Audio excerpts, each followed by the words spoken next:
Capital TV Uttar Pradesh देख रहे हैं आप। मैं हूं राधिका राज। आज इस स्पेशल स्टोरी में हम बात करेंगे लखनऊ के उस बेहद खौफनाक, दिल दहला देने वाले और समाज के लिए एक बड़ा सबक बन चुके हत्याकांड की, जहां बाप बेटे के रिश्ते की डोर इतनी कमजोर हो गई कि एक पल के गुस्से में बेटे ने अपने पिता को गोली मार दी, शव को 6 टुकड़ों में काट दिया, नीले ड्रम में ठिकाने लगाने की कोशिश की और फिर खुद गुमशुदगी की रिपोर्ट दर्ज कराकर पुलिस को चकमा देने की पूरी कोशिश की। यह मामला सिर्फ एक हत्या का नहीं, बल्कि इस पूरे घटना के पीछे कई परतें खुली हुई हैं, जो समाज को सोचने पर मजबूर कर रही है।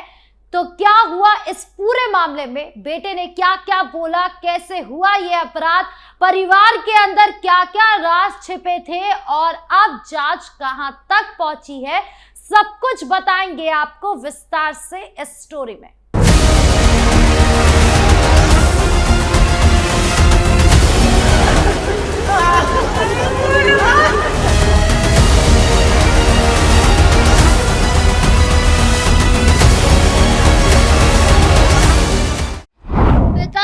कातिल बना बेटा।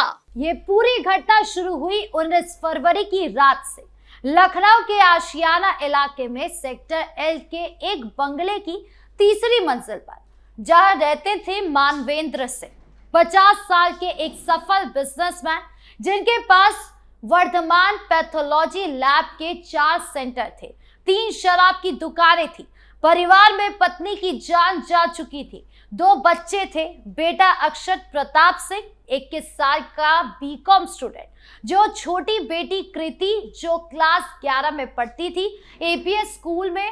उस रात मानवेंद्र सिंह घर आए, शराब के नशे में थे। घर में बहस शुरू हुई अक्षत से पढ़ाई को लेकर, क्योंकि पिता चाहते थे कि बेटा नीट क्लियर करे, डॉक्टर बने, लेकिन अक्षत कई बार फेल हो चुका था, दबाव बढ़ता जा रहा था, मारपीट, गाली गलौज, पिता ने अक्षत को थप्पड़ तक मार दिया था, फिर लाइसेंसी 315 बोर राइफल तान दी, जान से मारने की धमकी दी।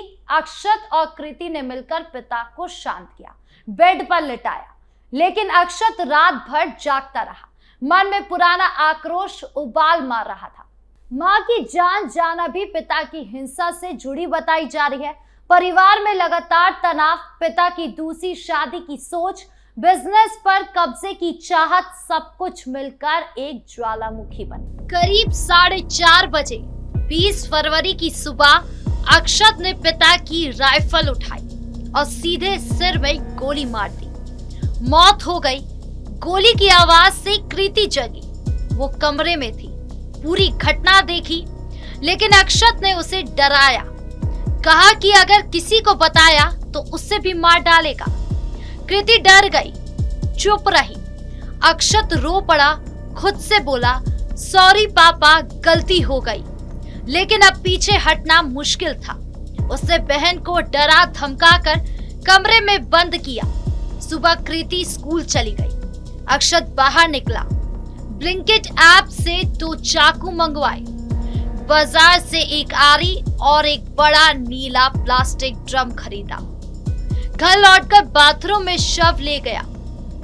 आरी से हाथ पैर काटे, पैर घुटनों से नीचे, दोनों हाथ, सिर अलग किया, पेट चाकू से फाड़ा ताकि शव जल्दी ना सड़े और बदबू ना आए। धड़ को नीले ड्रम में डालने की कोशिश की, लेकिन ड्रम में पूरा फिट नहीं हुआ।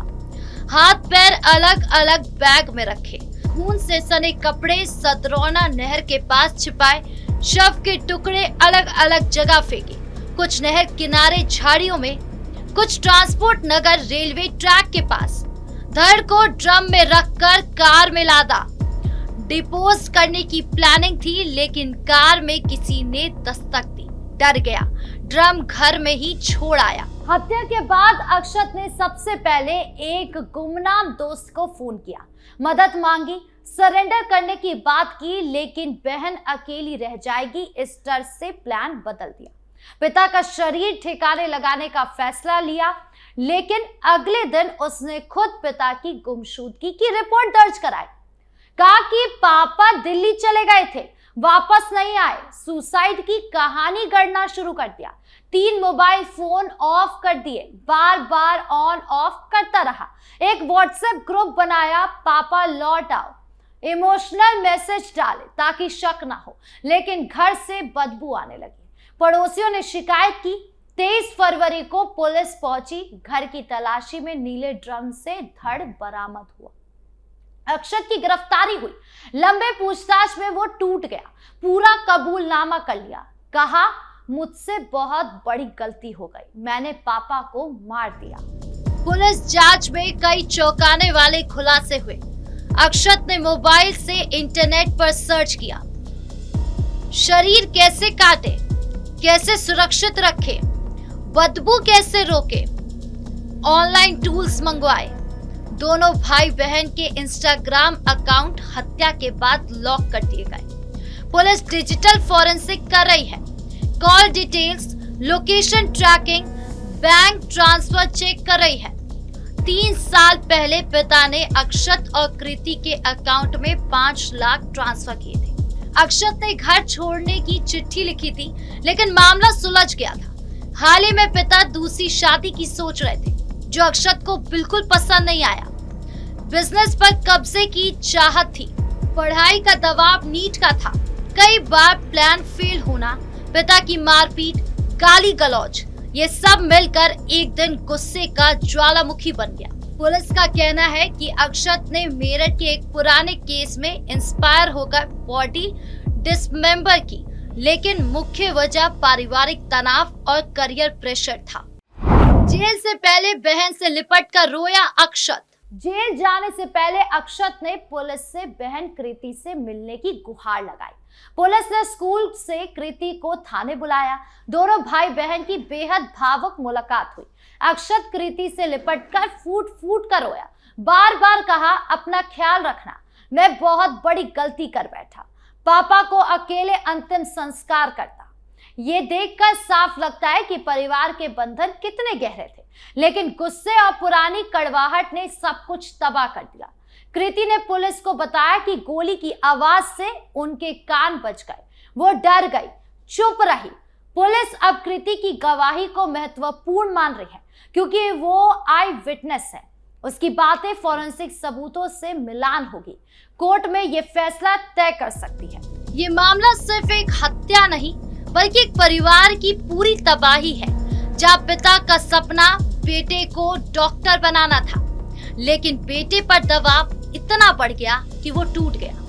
पुरानी कड़वाहट, माँ की मौत का दर्द, बिजनेस पर कब्जे की चाहत, दूसरी शादी का डर, सब कुछ मिलकर एक पल में सब तबाह हो गया। अक्षत अकेला जिम्मेदार है, लेकिन बहन कृति की भूमिका जांच के दायरे में है। क्या वो पहले से जानती थी या सिर्फ डर से चुप रही? पुलिस आगे जांच कर रही है। राइफल, कारतूस, आरी, नीला ड्रम, खून से सने कपड़े सब बरामद हो चुके हैं। केस में बीएनएस की धारा 103 मर्डर का और 238 डिस्ट्रॉइंग एविडेंस, 217 फायर इंफॉर्मेशन और आर्म्स एक्ट की धाराएं लगी हैं। अक्षत को 14 दिन की न्यायिक हिरासत में भेज दिया गया है। फिर लौटा नीला ड्रम। ये नीला ड्रम अब यूपी में एक डरावने क्राइम का सिंबल बन चुका है। पहले मेरठ, अब लखनऊ, ऐसे केस समाज को झकझोर रहे हैं। पुलिस का कहना है कि ये पारिवारिक तनाव और मानसिक दबाव का नतीजा है। अक्षत ने कहा, गलती से हो गया, लेकिन गलती एक पल की नहीं, सालों की थी। जब बातचीत की कमी थी, काउंसलिंग की जरूरत थी, जागरूकता की कमी थी। समाज के लिए ये बड़ा सबक है कि छोटी छोटी बातों को नजरअंदाज ना करें, बच्चों पर पढ़ाई का इतना दबाव ना डालें कि वो टूट ही जाए। परिवार में मानसिक स्वास्थ्य पर ध्यान दें, बातचीत बनाए रखें, क्योंकि एक पल का गुस्सा पूरी जिंदगी तबाह कर सकता है। ऐसे जनघन्य अपराध रोकने के लिए पेरेंट्स, टीचर्स, सोसाइटी सबको जागरूक होना होगा। अब जांच आगे बढ़ रही है। पुलिस हर कोण से मामले की गहराई में उतर रही है। क्या और बड़े राज खुलेंगे? क्या कोई छिपी हुई वजह थी, कोई और प्लानिंग थी, या फिर ये सब सिर्फ एक पल के गुस्से का नतीजा था, समय बताएगा।